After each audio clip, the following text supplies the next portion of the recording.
Before we begin, there's a few things I need to explain. This book is a re-release of the original story called Ghost Beyond Earth, and to achieve that, I had to do some extra work on the manuscript, which was a good thing in a way, because it let me fix a few awkward passages and generally apply some of the experience I'd gathered from writing all my subsequent novels. However, I didn't update the novel or the story at all, nor did I change the plot. I just fixed a few things and took the opportunity to change the name. When I first wrote Ghost Beyond Earth, the internet was little more than a rumour. No one had mobile phones, and Space Station Freedom, as it's described in this novel, was still in a planning stage at NASA and had temporarily stalled, as it turned out, due to a lack of funding. But the International Space Station that exists in low Earth orbit now is very representative of what Freedom was expected to become. That's the way things were when I wrote Ghost Beyond Earth. And that's the book I wanted to release again and turn into this audiobook. However, I'm making readers aware here that they're not getting exactly the book that came out in 1993. Also, for years I argued with people that this is a ghost story, not science fiction. But okay, these days I give in. It's got a space station, so maybe the science fiction tag is deserved to some degree. But I'll say it again. Above all else, this is a ghost story.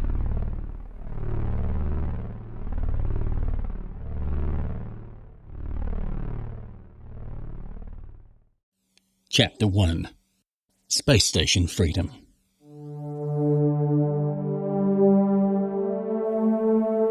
Major John Quanti should have felt utterly alone. He was imprisoned in a spacesuit, drifting nearly 200 miles above the Earth's surface, holding on firmly to one of Freedom's lateral struts. Inside were another 7 astronauts, but they might as well have been on the other side of the moon. The time and preparation needed for someone to step into space meant he was totally isolated. It was a high-risk situation. Anything might suddenly malfunction, and no one except Quanti himself was in a position to do anything about it. It would be a rare problem that allowed him enough time to get back inside, or for one of the others to suit up and come to help. That was why EVA, extravehicular activity, always made him feel particularly alone, vulnerable, but never nervous or scared, an inner voice whispered. Never on edge like now. Crawling over the superstructure of a space station in medium Earth orbit was not a place you should feel the urge to look over your shoulder and expect someone there. Yet he wanted to do just that. The only thing stopping him was the spacesuit. It would require Quanti to roll over on his back to properly see behind him. So instead, he tried to ignore the creeping feeling between his shoulder blades. He gently pushed himself towards the next strut. All around him, the perfect inky blackness of space contrasted sharply with the brilliant stars. He was working in the shadow of one of the laboratory modules. When he pulled himself back into the sunlight, his face mask would instantly darken, combining with the sun to blot out the stars. Quanti cursed silently as a bead of sweat began to trickle down his face. It ran into his eye, stinging and making him blink. He told himself, "Get the job done and get the hell back inside." The space station always suffered wastage of its artificial atmosphere. The pressure inside was high compared to the almost total vacuum outside. There was no such thing as the perfect seal, not after nearly 7 years of operations. Freedom was made up of 12 separate modules, all interconnected by hatchways, and each with a ring seal protecting the married access tunnels. They leaked. Not a lot, but they leaked. Quanti was supposed to check how much they were leaking, or at least ensure they weren't seeping too much. The only accurate way of testing the seals was to check them from the outside. That meant an EVA by someone, and it was his turn. He could have used the wheelchair, an elaborate backpack the wearer sat in.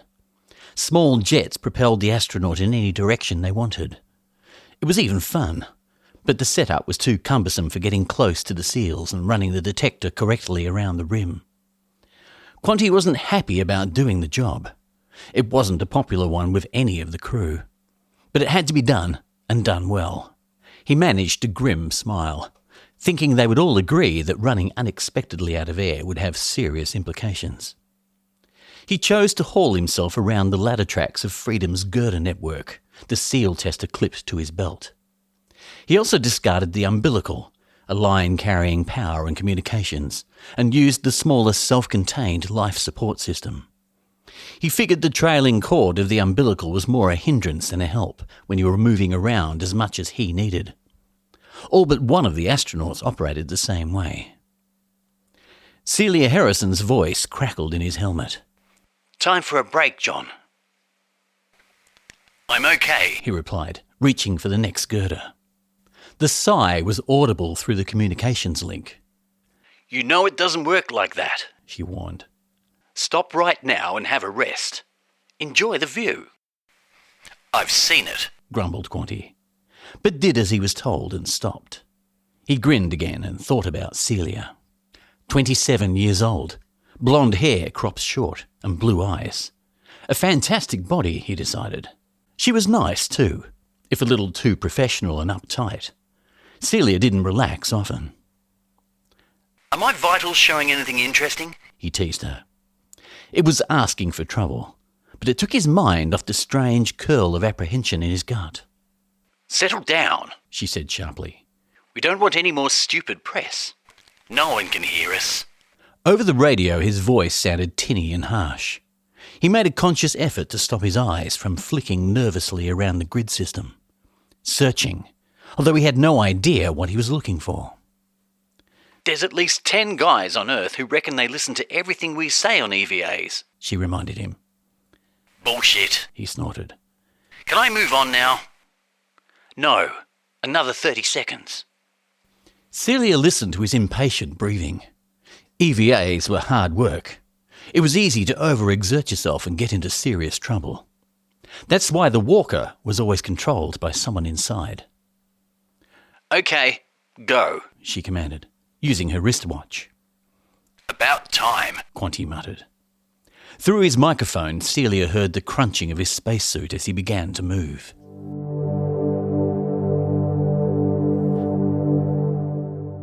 The 8 astronauts in Space Station Freedom shared a demanding schedule. The multitude of experiments they were expected to perform, in addition to the necessary housekeeping of the space station itself, meant they all at least worked full 12-hour shifts. The remaining hours of the day were supposed to be spent resting and exercising. Exercising came first. Zero gravity didn't promote muscle building. In the weightless environment, the astronauts literally swam around the space station, pulling themselves along by any convenient handhold. Back on Earth, they'd been trained to move this way in a large water tank, the best way to simulate zero gravity. However, space didn't provide the restriction of the water mass, and movement in Freedom was easier. Muscle atrophy could become a serious problem. Relaxing and sleep came far down the list of priorities. Everyone was accustomed to a feeling of mild exhaustion, but they were the type of people who were supposed to work well under pressure. In the Minerals Laboratory module, Hugh Lightson toiled to finish a handwritten report. He could have typed it straight into the computer, but his typing was lousy. It would take him twice the time, and besides, it was nice to think of himself as one of the last bastions of the handwritten communication. So many people grew up with a computer keyboard under their fingers, he thought. The finished report, absorbed and recorded by the computer's touchpad, would go straight down to his department head in NASA. The ML module was a confusion of analytical machines, computer terminals and racks of experiments. Hugh floated comfortably in mid-air, pressing the touchpad against a cleared section of aluminium bench. Whenever he flicked back through the pages to check on any previous observations, the pen he used stayed conveniently suspended by the weightlessness. Nothing, he'd once noted in his diary, ever rolled off your desk onto the floor in zero gravity. With a flourish, he signed his name, but rather than be satisfied, he clicked his tongue in annoyance. The completed report served merely to remind him, after comparing it to the dog-eared list taped to the wall, just how far behind his program was getting. It wasn't his fault, he told himself. There was so much to do, and so little time to do it. A scraping sound echoed through the bulkhead. "John," he said aloud, then made a face. "My turn next. Maybe I can get Celia to take my place. She seems to like it out there." Another noise came from the end of the module, but from the inside. Someone was coming. Each of Freedom's modules was a separate container, connected to each other by access modules. These were a four-way intersection, allowing for further expansion in the future. But because the space station had yet to progress beyond a square configuration, the modules created instead a short tunnel between the sections, with the unused hatchways on either side blanked off. Except for the four corner access modules, with their 90-degree intersections, and the three-way passages made by the cryogenics, airlock and lifeboat modules attached to the outer ends of the corners. "You'll have to stop talking to yourself," Lee Wynn called, floating gracefully through the access tunnel. Lightson noticed, not for the first time, how well she'd adapted to zero gravity. She pulled herself to one of his computer terminals and tapped a few keys. "Damn," she muttered after a moment. "What's up?" Lightson tried to look over her shoulder. "I want to access some research files I know are in Boston General Hospital. I can't get them." "They're a long way away," he smiled. "Anything might be stopping you." "No, I mean—" She stopped and shook her head. Her brown, shoulder-length hair wafted slowly around her scalp. Lee tried another command on the keyboard. She let out a grunt of disapproval. "At first I thought it might be my terminal, so I thought I'd try yours." "What's the problem?" "I can't seem to get outside of our own network." She gestured, palms up at the computer. "I can get any of our own stuff, no problem. But when I try to go beyond to a private outfit, I get a brick wall." "Maybe there's a problem coming out of Canaveral," he said. "I don't have to go through the Cape. I tried a few other avenues and got the same story. It's like a network problem of our own." Lightson cocked his head to one side and pondered for a while, stroking his heavy red beard with the end of his pen. "Pass," he decided eventually. "Why don't you call and ask?" She said, "Trust you to come up with a logical, straightforward idea." She was smiling. Lightson smiled back, a stir of longing in his heart. She was always laughing, joking, and willing to help anyone out. She told him, "I was quite content abusing the computer, but I guess I'd better go to command and get a visual link." With smooth movements, Lee launched herself back towards the access tunnel. Lightson enviously watched her go. Wynn was responsible for the medicine and life science, and she was keeping her program on target. Wynn would be invited to a second tour of Freedom for sure, whereas he, Lightson, would most likely return to Earth with an unfinished portfolio, earning a recommendation that he not return to the space station. He shrugged, not so certain he would miss the place anyway.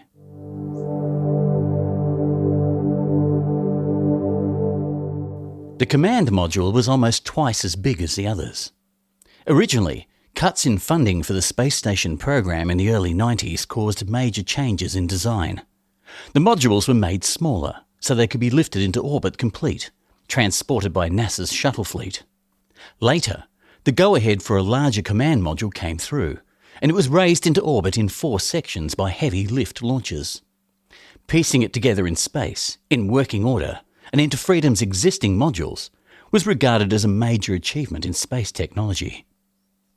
Lee pushed herself into the command module in time to hear Celia say, "John, I don't like some of the vitals I'm reading here. What are you doing?" Lee laughed. "Is he fooling around again?" Celia cut her off with a look, and Lee realised Celia was troubled, working hard on something. Quanti's voice came through the monitor speaker. "I'm fine.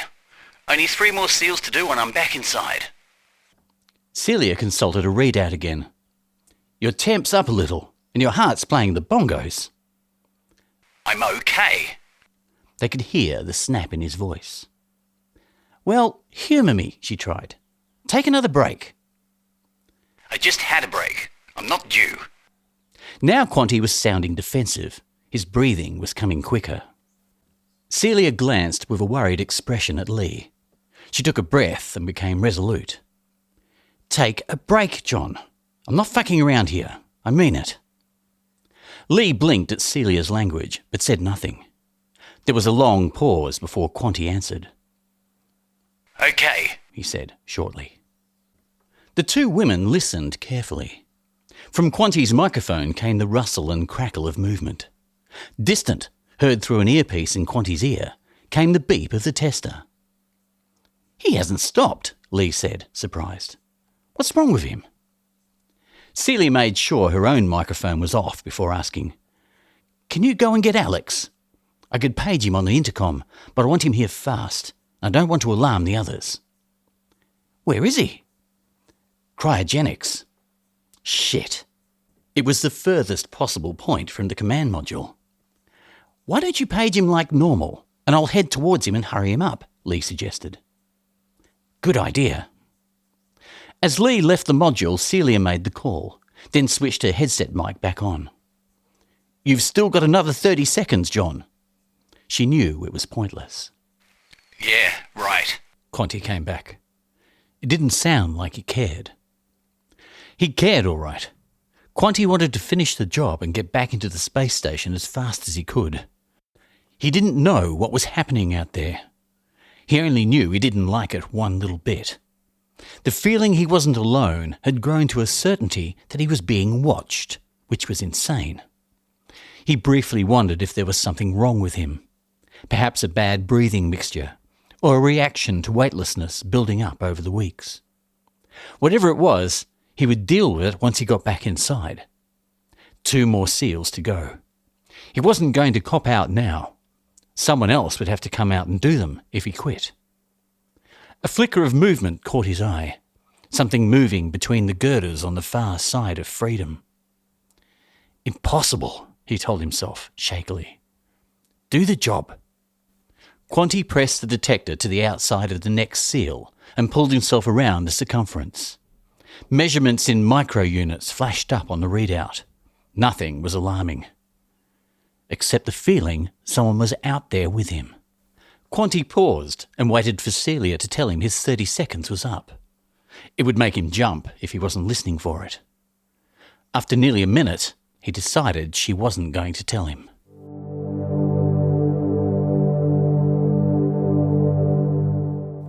Colonel Alex Seary was the mission commander, and this was his 3rd stay in Freedom. His speciality was the study of radiations from the sun and deep space. He dabbled in weather observations too. A short, stocky man possessing a tanned pate with just a ring of distinguishing grey hair, he was closer to 50 than he cared to admit. Still, he was very fit and strong, and made sure he stayed that way.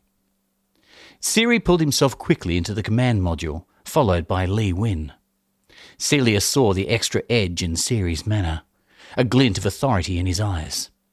Seary was a gentle, normally soft-spoken man, whose confidence and ability were all he needed to carry his command. He wore no badges to display his seniority. Like the others, he was clothed in a blue overall made of tough but very lightweight cloth. NASA emblems were printed on the shoulders, and utility pockets were sewn into the breasts, hips and legs. He managed to tread the fine line between friendship and command with the others. They both liked and respected him.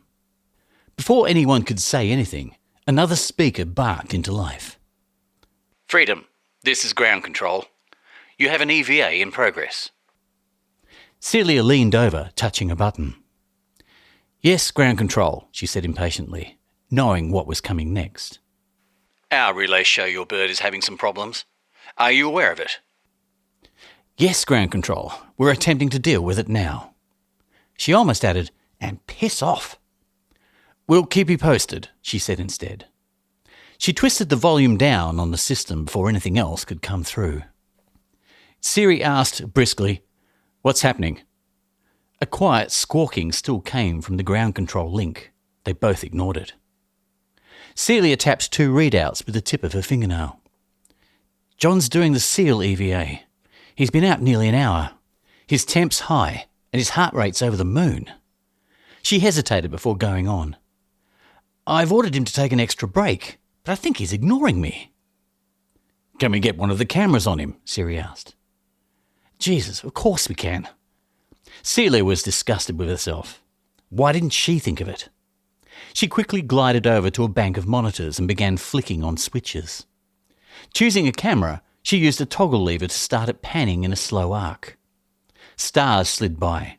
Then the screen flared as the lens came close to capturing the sun, the automatic filters slow to react. The flaring faded to reveal the stark white girders of the space station meshed together and holding the modules like fat white insects caught in a spider's web. Wynne said breathlessly, "There he is." Celia zoomed the camera. Quanti was straddling one of the seals and concentrating on his task. Siri scooped the headset off Harrison's head and put it on. Leaning over her shoulder, he punched the switch to cut in the voice actuation circuit. "Quanti, this is Alex. You're supposed to be taking a break." Siri's voice was firm, nearly harsh. "I am," Quanti came back after a surprised silence. "We've got you smack in the middle of camera 4, Siri told him dryly. The spacesuit was no medium for body language, but the 3 astronauts in the command module could see Quanti visibly sag, like a child caught in the act. "I just want to get the job done and come back inside," Quanti rasped. "Get off my back and let me do it." Lee and Celia exchanged an alarmed glance. Siri surprised them. "How many seals have you got left, John?" There was another pause, followed by a grunt of approval from Quanti. "Just finished this one. One more to go." "Leave it. Come inside now." "No way. It's got to be done. You know it does. One more won't kill me." "No, forget it," Siri said, leaving no doubt it was an order. "Come inside now. If you want to be that damned conscientious, we'll do an interior pressure drop test later." "They don't show anything but major leaks," Quanti argued. He began to move. The 3 watching in the command module could see he was heading for the last seal. "God damn it, don't piss me off," Siri snapped. "Quanti, get back inside this minute." Quanti started saying, "Alex, we'll all feel better if every seal is checked. Only another 5 minutes and I'll be—" His voice cut off. After a long silence, they heard a hoarse whisper. "Oh my God!" The words stunned the command module. Celia reacted first, hitting her thigh with a clenched fist and snarling, "Jesus, I knew something was going to happen. I could feel it." Siri ignored her, narrowing his eyes as he tried to see more detail on the camera screen. "What's the problem, John?" he asked calmly, although he didn't feel calm inside. Quanti didn't reply. Over the monitor speaker, his breathing was coming in harsh rasps. "His heart's gone almost hyper," Celia reported, staying professional. "I think he's under a great deal of stress." Siri just looked at her.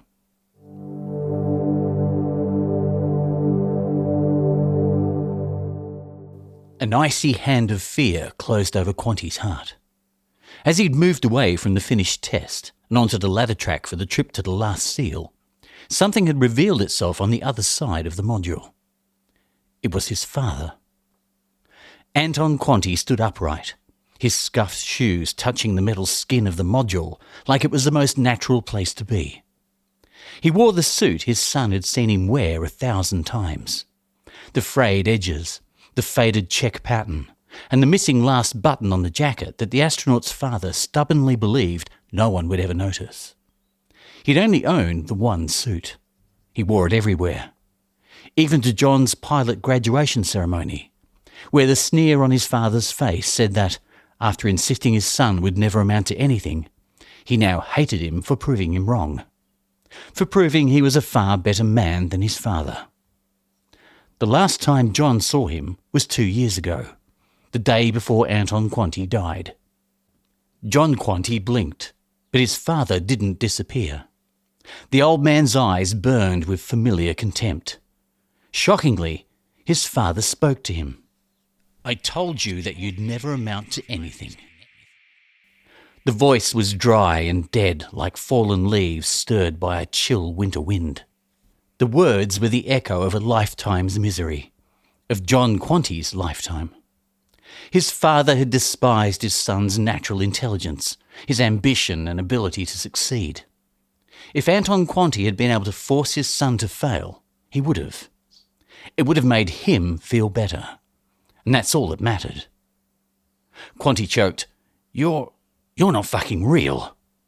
His senses were reeling just with the sight of a human being standing unprotected in space, let alone his dead father. You're not there. His father answered him with a mocking, humourless chuckle. It had always amused him, Quanti remembered, that he could never cope with his father's scorn. John closed his eyes and counted 3 deep breaths and opened them again. Nothing had changed. This is impossible, Quanti said aloud. He could feel the sweat pouring down his face. I'm imagining this. It's all in my fucking mind. I've been out here too long. His control snapped. What do you want? Inside the command module, Siri, Wynne and Harrison were exchanging frantic, puzzled looks, listening to Quanti's voice. Who's he talking to? Celia asked, amazed. No one, Siri snapped. He must be hallucinating. Raising his voice, he called, John, take it easy, will you? What's the problem? Quanti couldn't hear him. His father's soft laughter filled his mind, followed by his voice.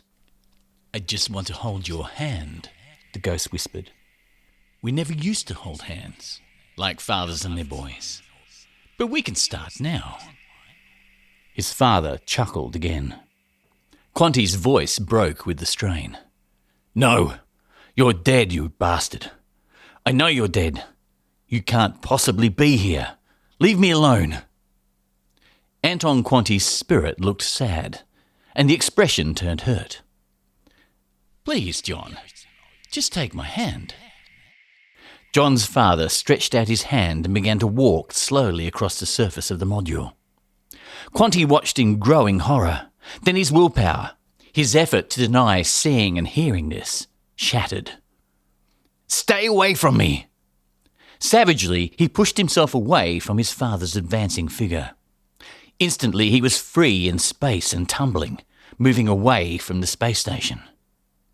Siri exploded, Oh Christ! Seeing through the camera Quanti falling from freedom. Celia and Lee both let out cries of alarm, with Lee adding, He's moving down, towards Earth. Celia said, appalled, And he's tumbling. Siri was reaching out, flicking the general intercom switch. Scott, where are you? Our EVA's adrift. Suit up and get in the wheelchair, now. Scott Dawkins was an African-American who'd played professional football in college, and he'd kept his strong sportsman physique. His portfolio on freedom was the study of weightlessness and its effects on the human body over long periods of time.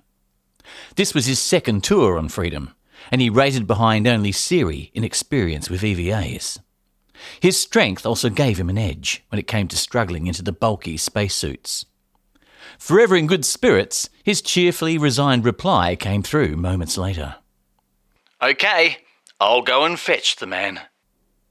Those in the command module could hear the laughter in his voice. EVA's going wrong. It had happened before in Freedom's history, and Dawkins had been the rescuer on one of them. Both times, the luckless astronaut had simply drifted almost motionless beyond the reach of something to grab, incapable of propelling themselves a short distance back. Siri used the intercom again to tell Dawkins this time was different. Scott, it's Quanti, and he's moving away fast. And I mean damned fast. He didn't listen for a reply. Siri turned his attention back to the stricken astronaut. Celia was panning the camera, trying to get a picture. John, Siri called. Can you hear me? There was a moment's silence, and then Quanti answered. Yeah, I hear you. His voice was devoid of any emotion. Dead. John, Scott's coming out in the wheelchair to get you. Just hang on, okay? Quanti managed a bark of laughter. Hang on? A bit late for that. Tell Scott not to bother. Don't be stupid. He's coming. Why? I'm moving too fast. I bet you know that already. By the time he suits up and gets the wheelchair out here, I'll be too far away. He'll never catch up in time. Even calling his own death sentence, Quanti was totally calm. Don't give up so fast, Siri told him. But Lee saw a cloud pass across his eyes. Quanti, they both knew, was in the best position to judge how fast he was moving and the consequences. Siri put a hand across his headset mic. Lee? He jerked his head at a bank of instruments. See if you can get a result from the DMOR. The Distant Moving Object Radar was a very narrow beam designed to track anything moving through the inner solar system. Lee moved to the control terminal. I have to adjust the software to track something so close and so slow. It'll take a minute. Celia whispered, Jesus, grabbing their attention. She'd managed to lock a camera onto Quanti. His white, tumbling form was already almost lost against the background of Earth below. God, he's moving so fast.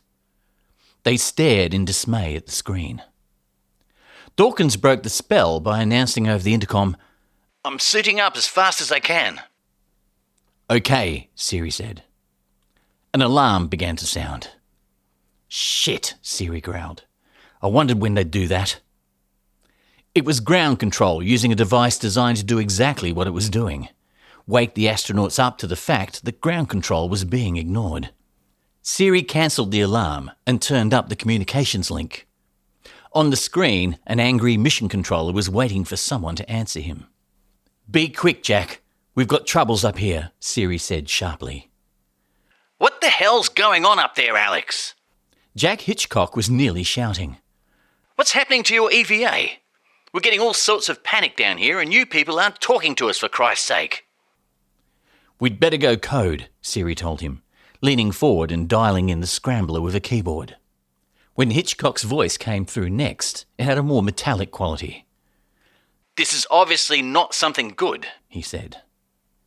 Quanti had some problems. We don't know what, Siri explained rapidly.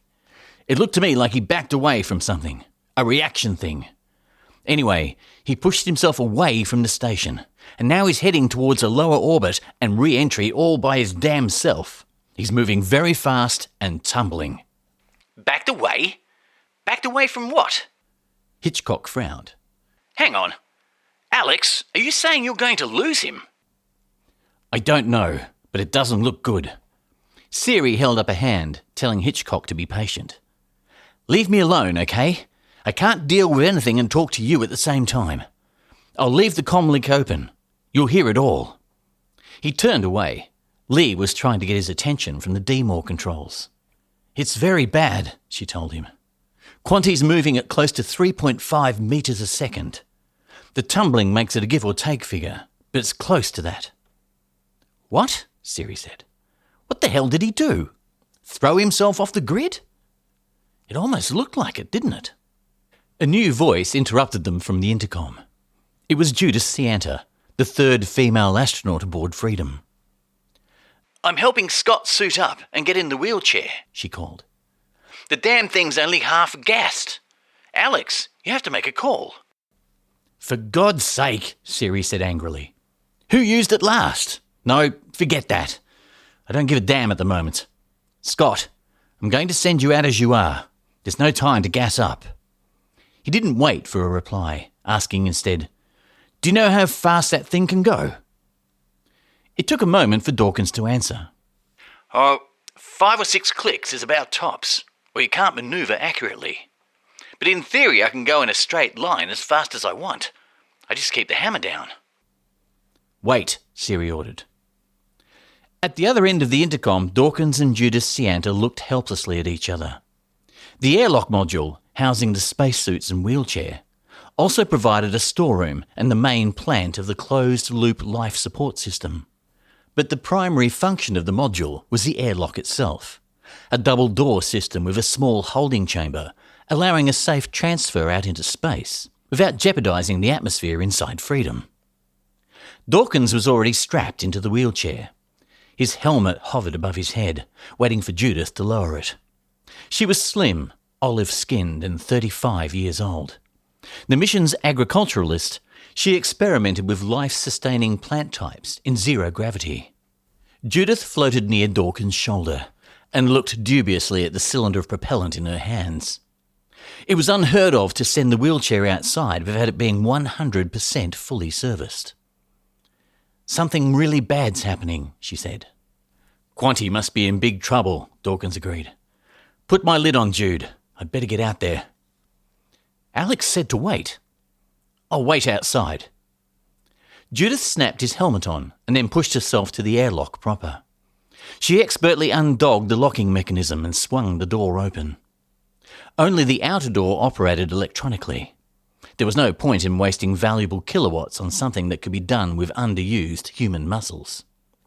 Propellant jets hissing at absolute minimum, Dawkins steered the wheelchair through. Judith reached in and slapped him on the shoulder before closing the door. In the command module, Siri was puzzling hard on the calculations. He figured Quanti's speed against the wheelchair's safe operational maximum and the added factor of the time since elapsed. He cursed his own indecision, especially since, in the end, he realised he was always going to make the attempt. He stabbed the intercom switch. "Judy, send Scott out now." Then he switched on his headset mic to talk to Quanti. "John, you still hear me? Scott's just about on his way." "Look, Alex." Quanti stopped, but his mic circuit stayed on. It would cut out after 10 seconds of silence. His breathing was now ragged, but his voice remained flat and emotionless. "Alex, don't send Scott out. He won't reach me for sure. I've been working it out. I'm starting to feel sick too." "Sick?" Siri said, looking at Lee. "It's the tumbling, probably," she guessed quickly. "Just the sight of everything rolling past could affect him. He won't be feeling anything without gravity, of course. Tell him to close his eyes." "Close your eyes, John." "And miss the last minutes of my life? You've got to be kidding. No way." "Stop thinking like that. Scott's coming out, and you're going to need some pretty smart work for him to snatch you." "Yeah, right." The sarcasm cut through the electronics. Lee called quietly, "Alex, Scott's going to have to travel at 3 times what he considers the wheelchair's optimum working speed just to catch John within the next 12 to 15 minutes. That's just to catch him, right? Then he's got to stop him, turn them both around, and come back." Siri desperately did some more sums in his head. "Shit. That's going to put them over 3 clicks away from the station. The wheelchair's never been more than 30 fucking metres away." Celia added, "Don't forget, John's already been out there nearly an hour. He was on the last seal." Siri groaned and put a hand over his eyes. "Okay, that's something I haven't been thinking about. So, what's that give him in airtime?" He tried to make the question casual, as if the answer hardly mattered. They all knew better. Celia's reply rang in their ears like steel off an anvil. 20 minutes. 30 at most, if he controlled his breathing. They were silent for a moment. Lee whispered, "Too late." She gestured at the speaker. "Listening to his breathing there, I'd say he's already cut into those 20 minutes. Unnaturally loud, crackling the speaker, Dawkins' voice startled them. "I'm out, and I'm ready to go. Where the hell is he?" "Forget it." Quanti's voice came softly. "There's no point." They were all on the same network now. "Shut up, John," Siri growled. "I don't want to hear any more of that shit. Scott, he's about 1.5 clicks directly towards Earth. If you head that way, we'll use the D-Moor to home you in closer. But you're going to have to do 12 or 13 clicks an hour to catch him on time." "He's 1.5 kilometres away?" Dawkins was shocked. "Jesus. Okay, but I'm going to lose a couple of minutes lining up on his bearing." They heard Quanti say, "This is stupid." Jack Hitchcock's voice came loud from the comlink. "Alex, listen to me. You can't do this." "Can't do what?" Siri said, glaring at the screen. "An engineer here says operating the wheelchair at that sort of velocity would be suicidal. The steering jets aren't designed for it. There's every chance, when Scott tries to alter course, he'll throw himself into a spin, or even a tumble like John's." Siri continued to stare helplessly at the screen. The other astronauts held their breath. Now he was faced with the real possibility of losing a second life in the attempt to save the first. Dawkins called, "Another 30 seconds and I'll be on a rough bearing." Nobody answered him. The seconds crept away. Siri looked from the comlink screen and Hitchcock's grim face to the DMOR display. Quanti was represented by a small, flashing dot. He was no longer visible on the camera screen. The stricken astronaut's calm voice filled the module. "Don't do it, Alex. There's no point. I'm gone. Scott, forget it." Still, nobody said anything. Hitchcock spoke through the screen. "I'll call it if you like, Alex. I can do it anyway." "No," Siri said immediately. He took a long, last look at the DMOR display. It was as if he was trying to stare Quanti in the eyes. Siri called, "John? God knows I don't want to do this, but I don't think we can help you." He was sickened by his own words. Dawkins drowned out any response from Quanti. "What? We can't just leave him. We have to give it a try. I'm ready to go. I'm clear of the station." "Stay where you are," Siri said, a lump in his throat catching his voice. "Ground control says we'll lose you too, unless you take it too slow to help." "What the hell would they know? Come on, let's go."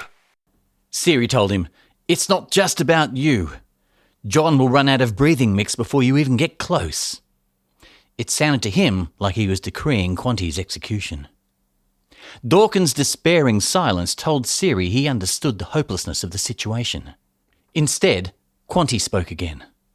"It's okay, Scott," he said, still quiet and unemotional. "I knew how it was the moment this started. Maybe sooner. I think it was meant to happen." "What the hell's that supposed to mean?" Lee asked everyone. Tears filled her eyes. Siri waved her to silence. He gently punched the control panel with his despair. He asked, "What can we do, John? What can we say?" He was close to crying as well. "You can't do anything. There's nothing to say." If anything, Quanti sounded even calmer. "Tell my wife I love her and that I'm sorry. Things haven't been too good at home for the last 2 years or so. It's my fault." Siri nodded, then realised how pointless that was. "I'll tell her," he promised. Next to him, the two women were quietly crying. Siri wished he could break down himself.